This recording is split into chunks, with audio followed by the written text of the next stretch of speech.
শোনার পরে 4-5 দিন বেশ ভালোই কাটলো এইভাবে। যখন আমি নাকি ওকে আদর করলাম, ও কাঁদছে, প্রতিবারই কান্দে, রাত্রে দিনে সবসময় কান্দে, তার জন্যে চিৎকার করে বা এমনি আমার কোলের ভিতরে এসে পর্যন্ত কাঁদছে। ভালোই কাটলো দেখলাম। তা আমার খুব রাগ হতো, খুব কষ্ট হতো, তারপরেও আমি এগুলো শুনতাম। পরে যখন আমার একটু মানে আদরটা কমে গেল বা আমি করলাম না আদর, তখন ওর রূপ আস্তে আস্তে চেঞ্জ হওয়া শুরু করলো। মানে আমার উপরে যে তার ঘৃণা, এগুলা আস্তে আস্তে প্রকাশ হচ্ছে।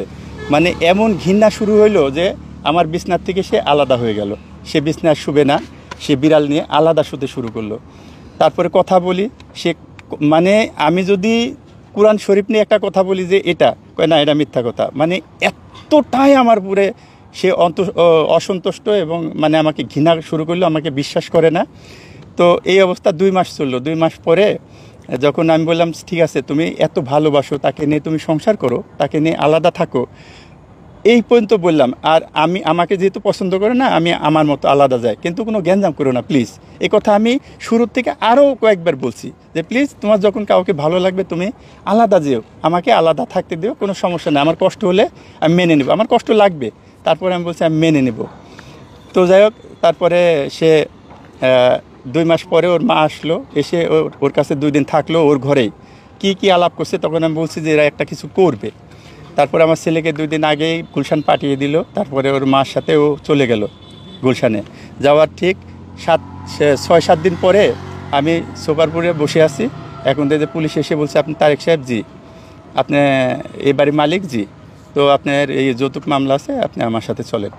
এই যে গেলাম, তারপরে থানার থেকে কোর্টের থেকে জেলে।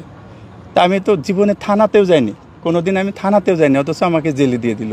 আমি একজন কিডনি পেশেন্ট, আমার ওষুধ না খেলে একবেলা ওষুধ মানে একটু টাইম ওভার হয়ে গেলে আমার অসুবিধা, অথচ এরা আমাকে জেলে দিল। কোনো ওষুধ নাই, কিচ্ছু নাই। 3 দিন আমি ওষুধ ছাড়া জেলের ভিতরে। আমার ছোটো ভাই কীভাবে যেন টের পাইছে, শুনছে, শোনার পরে দৌড়ায় গিয়ে 3 দিন পরে আমাকে ওষুধ দেয়, কিডনি ওষুধ। তারপরে আমি খাওয়া শুরু করি। এই অবস্থায় মানে ওদের প্ল্যান ছিল, এরা 3 জন মিলে, মানে ওর বড় বোন আর মা আর ও মিলে প্ল্যান ছিল জেলে দিয়ে আমাকে মেরে দিবে, এরকম ওদের একটা প্ল্যান ছিল। আসলেও মরে যেতাম, মানে ক্রিয়েটিন বেড়ে গিয়ে মারা যেতাম যদি ওষুধ আর 2 দিন না বা 5 দিন না পেতাম, শিওর মারা যেতাম। তো যাই হোক, আমার ছোটো ভাই ওই যাত্রায় বাঁচাইছে, আর ওরা এইভাবে আমাকে জেলে দিল। অ্যাকচুয়ালি 2টা মামলা দিছে। একটা হচ্ছে প্রথমে যৌতুক মামলা, তারপরে দিল নারী শিশু নির্যাতন মামলা। এটাতে 40 দিন আমি জেলের ভিতর ছিলাম।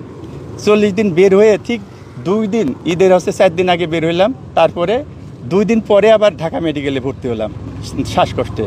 এই ঈদের আগের দিন আমি ভর্তি হয়েছি। আর এই